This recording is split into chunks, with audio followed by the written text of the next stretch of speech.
Merci beaucoup. I am the Chargé d'Affaires at the Ethiopian Embassy. I would like to start by saying that,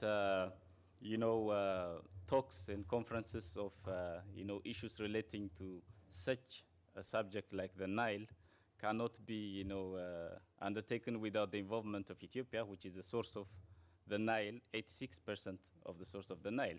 And I regret that we haven't been invited, we haven't been given the chance to present our case in this matter. Just I'll try to say only 2-3 general things. I wouldn't go into the details because it would take much time, and I don't want to take your time. First of all, there have been some factual errors that have been presented by some of the presenters, and they need to be rectified. The first one relates to the 1959 agreement. The 1959 agreement between Ethiopia and between Egypt and Sudan, Ethiopia was not part of it. It was not party to this agreement, and it cannot be abided by it. So if you are not a party to an agreement, it's a natural, international practice that you cannot be abided by it. The second relates to the, colonial treaties, that some people, make reference to, and these are not, issues that we should raise here, because they are a dead story. Let me go to my second point. The conference was about dialogue. It was about cooperation.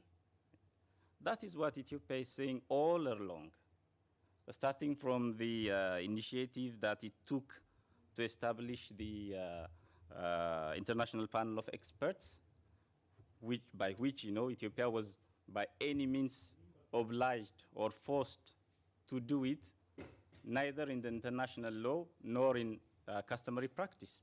So it took the initiative to establish this because it understands, it believes firmly in the value of dialogue, in the value of cooperation. Not only that, it has made open all the sources that it has with regards to the Renaissance Dam. So we have been working very cooperatively from the start up to now. So everybody knows that after the establishment of the International Panel of Experts, there was the NTC, the National Technical Committees, and they have been making dialogue, negotiations throughout. There have been around 17 meetings, and this is not something easy to disregard.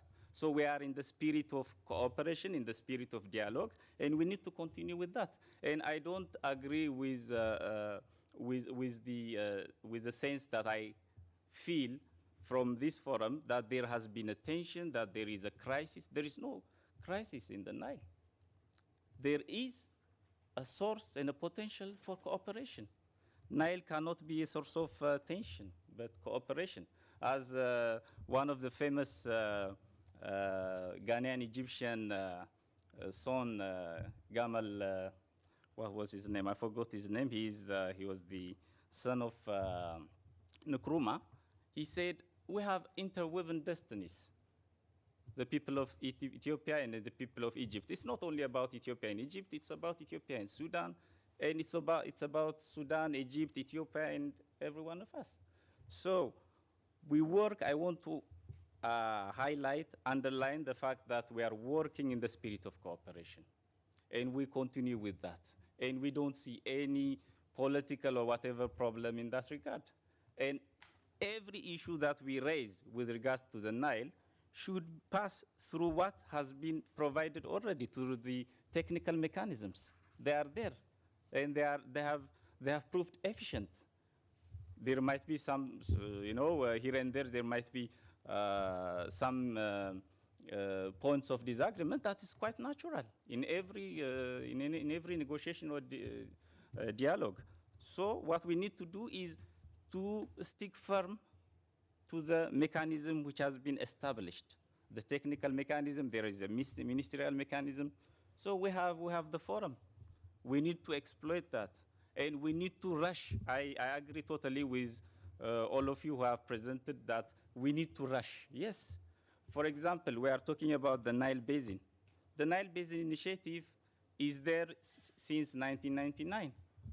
Why doesn't it go further to become a commission or an authority? Why not? We need that. And we are working towards that in that sense. But unfortunately, I don't want to, pinpoint Egypt and whatever, but I have to cite it here that Egypt has been trying to block funds that we get, the Nile International Basin gates, from some sources. This is quite, it's not useful for Egypt, it's not useful for anybody. So we need to work in the spirit of cooperation, in the spirit of regional governance. So I think I'm afraid I'm sorry if I have taken much of your time because I haven't got this chance. I was looking for it. So maybe in the near future, I mean in the future, if when there are this kind of events, this kind of forums, I think we need to, that is the spirit of the dialogue. Inclusive. We need to be inclusive. We need to hear the other side of the story. Thank you. Thank you.